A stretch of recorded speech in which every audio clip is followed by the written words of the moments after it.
The next DSG option is single channel math operation.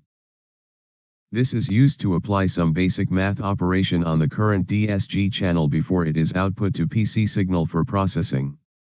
There are three options available: clipping, filter, and decimation.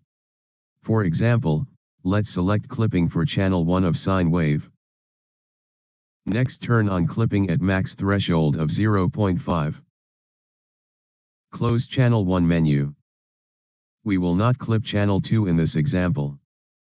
For channel 3, turn on single channel math operation, but this time, turn on clipping at minimum or lower side with threshold of -25.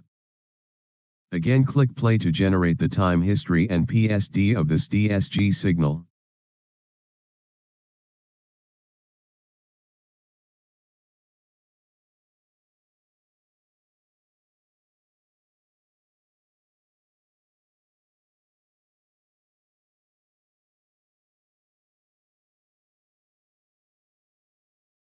The effect of waveform clipping is clearly shown.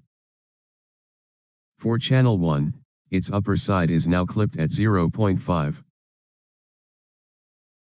For channel 3, its lower side is clipped at -25.